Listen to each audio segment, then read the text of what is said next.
ഫിലിപ്പിയ ലേഖനം അതിൻ്റെ 1-ാം അധ്യായത്തിൽ അപ്പോസ്തലനായ പൗലോസ് ശ്ലീഹ ഇപ്രകാരം പറയുന്നു: നിങ്ങൾ നല്ല പ്രവൃത്തിയെ ആരംഭിച്ചവൻ യേശു ക്രിസ്തുവിൻ്റെ നാളോളം അത് തികയ്ക്കും എന്ന് ഞാൻ വിശ്വസിക്കുന്നു.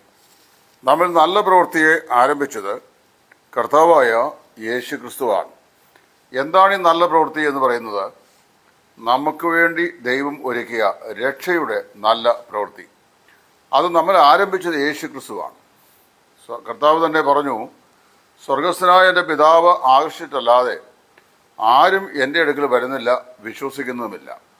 കർത്താവായ യേശു ക്രിസ്തുവിൽ വിശ്വസിക്കുവാനും ക്രിസ്തുവിൻ്റെ ക്രൂശിങ്കിലേക്ക് നോക്കുവാനും ഒരു വ്യക്തിക്ക് സാധിക്കണമെങ്കിൽ പിതാവായ ദൈവം ആയതിലേക്ക് അവനെ ആകർഷിക്കേണ്ടത് ആവശ്യമാണ്.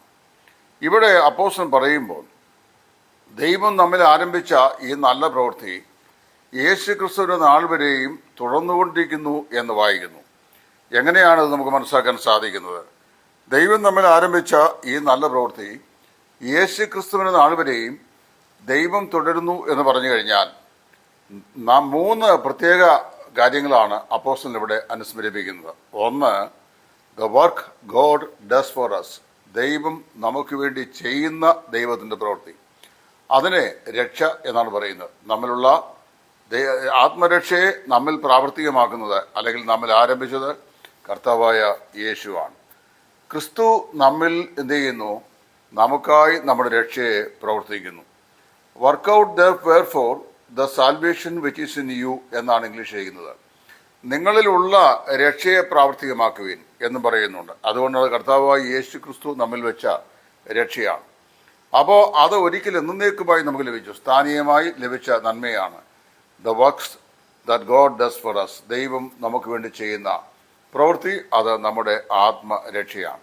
2, the work God does in us. ദൈവം നമ്മിൽ ചെയ്യുന്ന പ്രവൃത്തി, അതിനെ സാന്റിഫിക്കേഷൻ അല്ലെങ്കിൽ വിശുദ്ധീകരണം എന്ന് പറയുന്നു.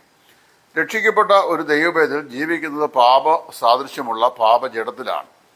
ഏതെങ്കിലും നിലയിലുള്ള തെറ്റുകളോ പോരായ്മകളോ ഒക്കെ നമ്മുടെ ജീവിതത്തിൽ വരാറുണ്ട്. അങ്ങനെയുള്ള സാഹചര്യങ്ങളിൽ ദൈവത്തിൻ്റെ വചനത്താൽ നമ്മെ ശുദ്ധീകരിച്ച് കർത്താവിന് കൊള്ളാവുന്നവരായി നിലനിർത്തുന്നത് കർത്താവായ യേശു ക്രിസ്തുവാണ്. ഇത് ദൈവം നമ്മിൽ ചെയ്യുന്ന പ്രവൃത്തി എന്ന നിലയിലാണ് ഇരിക്കുന്നത്. അത് ഇന്ന് കർത്താവ് നമ്മുടെ ശരീരത്തിൻ്റെ വീണ്ടെടുപ്പായ പുത്രത്വം പ്രാപിക്കുന്നത് വരെയും ഈ പ്രോസസ് ഓഫ് സാന്റിഫിക്കേഷൻ, ശുദ്ധീകരണത്തിൻ്റെ പ്രവൃത്തി നമ്മിൽ തുടർന്നുകൊണ്ട് ഇരിക്കും. 3ാമത് വായിക്കുന്നത് the work God does through us. നമ്മിലൂടെ ദൈവം ചെയ്തുകൊണ്ടിരിക്കുന്ന പ്രവൃത്തി. 1, നമുക്ക് വേണ്ടി ദൈവം ചെയ്യുന്ന പ്രവൃത്തി.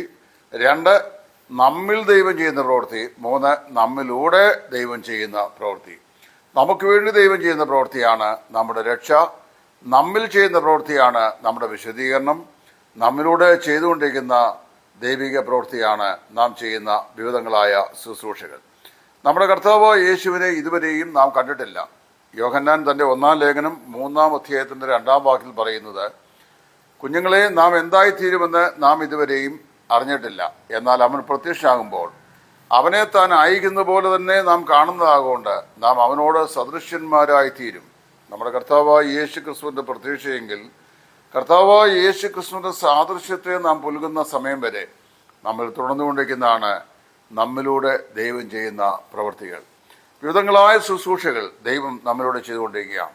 അതെല്ലാം ദൈവം തൻ്റെ മഹത്വത്തിന് വേണ്ടി ചെയ്യുന്ന ശുശ്രൂഷകളാണ്. അപ്പോൾ ഈ നിങ്ങളിൽ നല്ല പ്രവൃത്തിയെ ആരംഭിച്ചവൻ എന്ന് പറയുന്നത് ഭൗതികമായ ഏതെങ്കിലും വർക്കിനെ കുറിച്ചല്ല, മറിച്ച് നമുക്ക് വേണ്ടി ചെയ്ത രക്ഷയുടെ പ്രവൃത്തി, നമ്മിൽ ചെയ്തുകൊണ്ടിരിക്കുന്ന ശുദ്ധീകരണത്തിൻ്റെ പ്രവൃത്തി, ഇനി നമ്മുടെ കർത്താവിൽ നമ്മളിലൂടെ ചെയ്തു വരുന്ന വിവിധങ്ങളായ സർവീസുകൾ. അതാണ് പൗലോസ് ഇവിടെ നമ്മെ ഓർപ്പിക്കുന്നത്. പ്രിയമുള്ളവരെ, നമ്മുടെ വിശ്വാസ ജീവിതയാത്രയിൽ ഈ 3 യാഥാർത്ഥ്യങ്ങൾ നമ്മുടെ രക്ഷയോട് ബന്ധം നമ്മൾ ചിന്തിക്കണം.